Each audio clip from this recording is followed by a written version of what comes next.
My father's family was Catholic. My mother's family was Protestant. What do you do with that? Well, if you're in my family, you grow up agnostic. As a teen and a young adult, maybe this is a weird form of rebellion, I went out searching. I sang in churches. I sweated in lodges. I meditated on peace walks. I went so far as to marry the son of a Presbyterian minister. I'm still married to the son of a Presbyterian minister, and I'm still agnostic. But even agnostics need spiritual purpose, something that gives meaning to our silly spin on this unstable rock. And I found it in perhaps the most unlikely of places, an abortion clinic.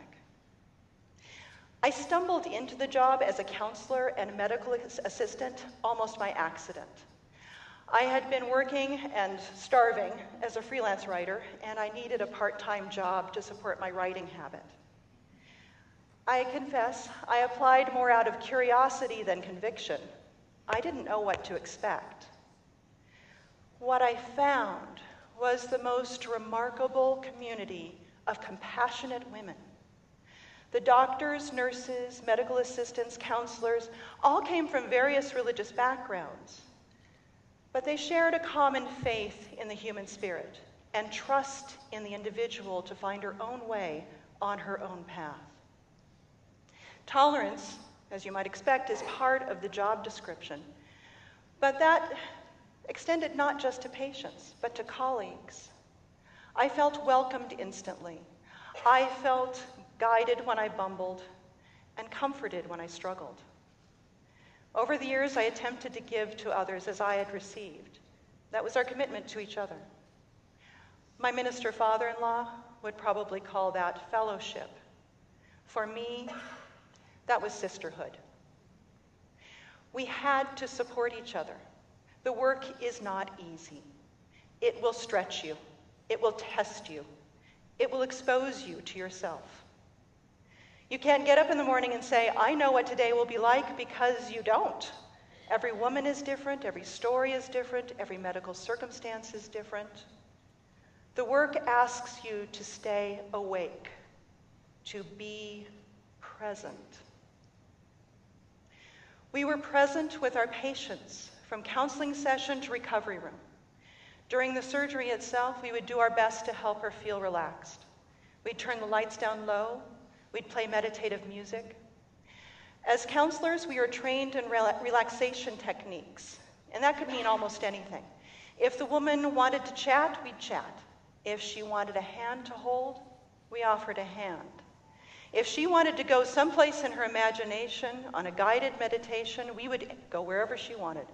With her in the lead, we could end up in the mountains or on a beach or in the kitchen talking with her grandmother, the person who loved her more than anything else in the world.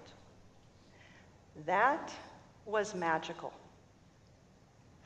But more profound were the ceremonies. Our doctor, Curtis, was at one time a foot-washing Baptist minister. He's no longer Baptist. He is ordained as a Unitarian. And what lingers from his early practice is his belief in the healing power of ceremony. Now, not every woman who came to the clinic wanted a ceremony. Those who did came from various religious backgrounds: Christian, Jewish, Buddhist, Native American. While the specifics of the ceremonies may differ from patient to patient, some elements were in common. Curtis would return to the room carrying the remains in a small silver basin wrapped in blue paper. He would guide the woman's hand over the top and place his over hers. Then, closing his eyes, he might say something like this: "Bless this woman and her family. We know this has been a difficult decision and one she has made with care. In your time and in hers, grant her your peace. In the spirit of love, we return this pregnancy to your keeping." If the woman came to the clinic with a loved one, that person would be with her during her ceremony. But if the woman came alone, her only witnesses were her doctor, her nurse, and her counselor. As a culture, as a society, we don't know what to do with these life-changing events. It's not like there's a feel better soon card for women going through abortion or miscarriage or facing fetal anomaly. Sorry for your loss doesn't seem to cut it. Sometimes the greatest gift we can give another is simply to bear witness. It was the spiritual nature of this work that kept me hooked. I stayed at the clinic for more than 10 years. I left for a time. When I came back, I was married and I had a 3-year-old little girl, and my husband and I wanted to have a second child. I remember one afternoon I snuck into the patient's bathroom to take a pregnancy test.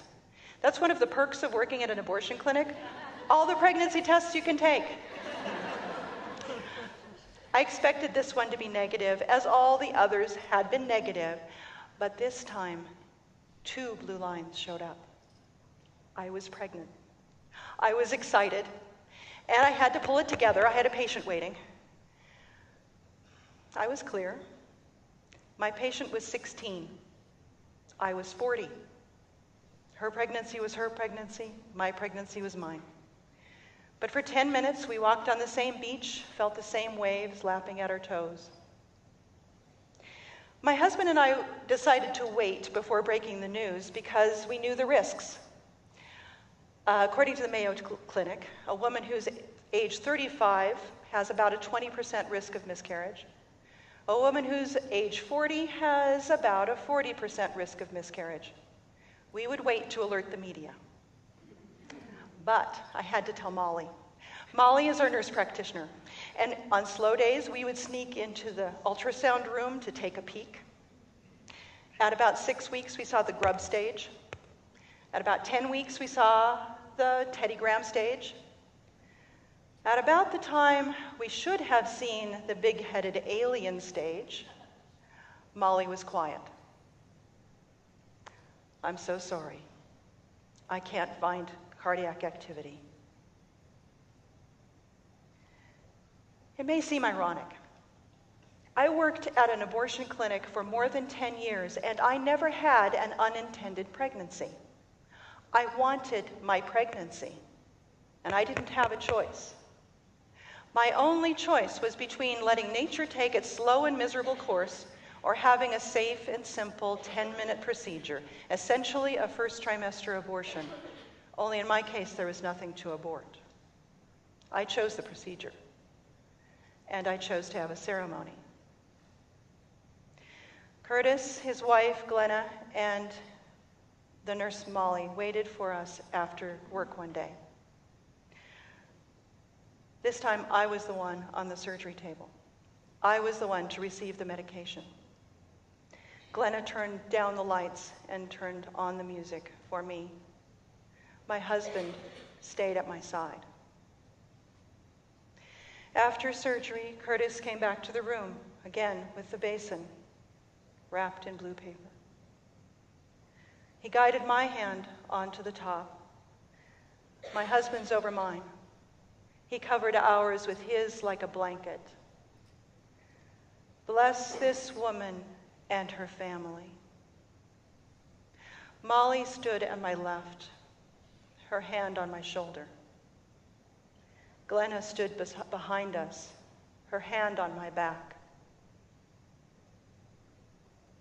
In the spirit of love.